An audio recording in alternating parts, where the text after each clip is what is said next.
பஞ்சதந்திரத்தை எத்தனை தடவை பார்த்துருப்பேன் ஞாபகமே இல்லை. நீங்கள் ராமண்ணா ராமண்ணான்னு என்னை நிறைய பேர் எனக்கு இன்னில் அடிச்சிருக்காங்க உங்களோட ராமண்ணா அவசரத்தை வச்சு. அந்த எவ்வளோ பெரிய மாத்திரை அப்படிங்கிறது எனக்கு தெரிஞ்சு ஒவ்வொரு மாதத்துலையும் அட்லீஸ்ட் ஒரு தடவையாவது நாங்கள் கேட்டுறோம். Thanks for that. 8 தோட்டாக்கள் என்னுடைய ஃபேவரேட் ஃபிலிம், தமிழ் சினிமாவுடைய முக்கியமான படம். Sri Ganesh, I love you for that movie always. And நீங்கள் இன்னும் என்ன மாதிரியே ரொம்ப ஸ்லோவாக படம் எடுக்கிறீங்க, அப்படி இல்லாமல் நிறைய படம் எடுங்க. அண்ட் நீங்கள் என்ன பண்ணாலும் நல்லா இருக்கும்னு நம்புற ஒரு ஆள்னா. All the best. Devayani ma'am, பஞ்சதந்திரத்தை எத்தனை தடவை பார்த்துருப்பேன் ஞாபகமே இல்லை. நீங்கள் ராமண்ணா ராமண்ணான்னு என்னை நிறைய பேர் எனக்கு இன்னில் அடிச்சிருக்காங்க உங்களோட ராமண்ணா அவசரத்தை வச்சு.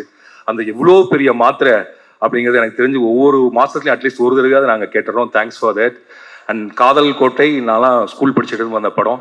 அண்ட் நான் உங்கள்கிட்ட நான் பேசினதில்லை, பட் எங்களுடைய பாலிய காலத்தில் நீங்கள் ஒரு முக்கியமான ஆளாக இருந்திருக்கீங்க. ரொம்ப நன்றி.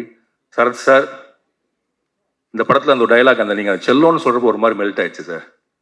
நான் புலன் விசாரணையிலேருந்து உங்கள் படத்தை பார்த்துட்டு இருக்கேன். புலன் விசாரணை இன்னும் ஞாபகத்தில் இருக்கிறது நீங்களும் ஒரு காரணம். அண்ட் ஒரு கிரேட்டஸ்ட், என்ன சொல்கிறது, ஒரு வெர்சடைல் ஆக்டர். இன்னும் உங்களோட நடிப்பு எனக்கு என்ன பிடிக்குன்னா, நீங்கள் ரொம்ப எனக்கு தெரிஞ்ச தமிழில் மிக யதார்த்தமான ஒரு நடிகர். ரொம்ப நடிப்பை புஷ் பண்ணாமல் நடிக்கக்கூடிய ஒருவர்.